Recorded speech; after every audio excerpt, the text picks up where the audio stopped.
Salut à tous, le journal du foot de ce mercredi 29 juin. Le PSG accélère son mercato, priorité au milieu de terrain. Comme attendu, le FC Porto et le club parisien sont sur le point de trouver un accord pour le transfert de Vitinha contre un chèque de 40 millions d'euros. Ça pourrait se régler dans les prochaines 48 heures selon les informations du journal L'Équipe et il devrait s'engager jusqu'en juin 2027.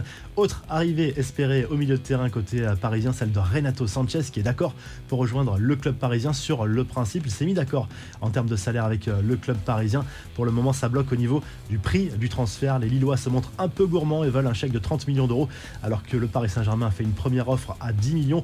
Et côté départ, toujours concernant le Paris Saint-Germain, Xavi Simons s'est engagé avec le PSV Eindhoven alors qu'il devait prolonger d'abord son contrat avec le club de la capitale. Il s'est finalement engagé libre en faveur du club néerlandais, mais le club parisien a inclus une clause de rachat de 4 millions d'euros pour l'été prochain.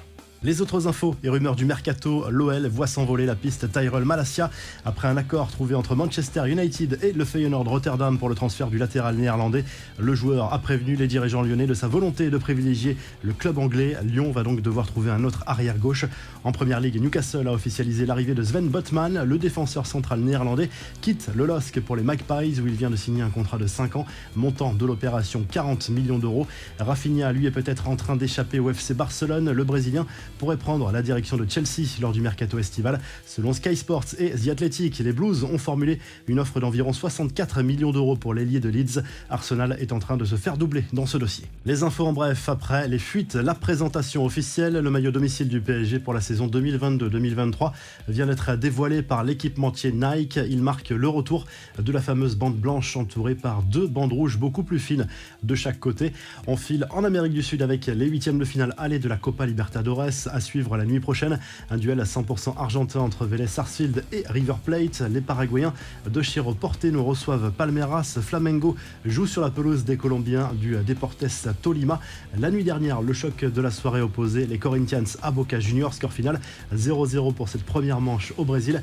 La douche froide pour l'équipe de France U19 battue 2-1 en demi-finale de l'Euro contre Israël. Malgré une grosse domination, les mini-bleus ont été trop maladroits devant le but. Les Israéliens affronteront l'Angleterre en finale vendredi. Lionel Messi et Franck Ribéry se sont croisés sur leur lieu de vacances dans une soirée à Ibiza. Les deux joueurs ont longuement échangé, comme le montrent plusieurs vidéos diffusées sur les réseaux sociaux. Une rencontre dans une célèbre discothèque de l'île des Baléares. Luis Suarez, Ferran Torres et Cesc Fabregas étaient également présents. Autre joueur présent à Ibiza, Marco Verratti, a lui été cambriolé alors qu'il louait une maison appartenant au Brésilien Ronaldo. Le montant du préjudice s'élèverait à 3 millions d'euros. Des sources proches de l'enquête affirment qu'une quantité importante de bijoux et d'argent en liquide ont été dérobés.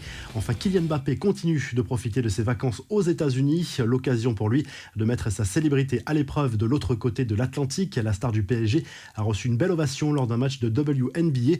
Il n'en parle pas forcément, mais Mbappé a emmené avec lui aux États-Unis 14 enfants de sa fondation. La revue de presse, le journal L'Équipe consacre sa une à la bataille pour les droits télé en France pour les Coupes d'Europe sur la période 2024-2027. Canal+ et Amazon Prime Video ont déposé leur offre officiellement ce matin. Ça pourrait avoir des conséquences sur les prochains droits de la Ligue 1 qui seront attribués, eux, la saison prochaine. Du côté de l'Espagne, le journal Sport se penche à nouveau sur l'avenir de Robert Lewandowski avec une dernière offre du FC Barcelone autour de 40 millions d'euros plus des bonus. Mais pour l'instant, cela reste en dessous des exigences du Bayern Munich. Concernant Memphis Depay, un départ est tout à fait envisageable si le Barça reçoit un chèque de 20 millions d'euros.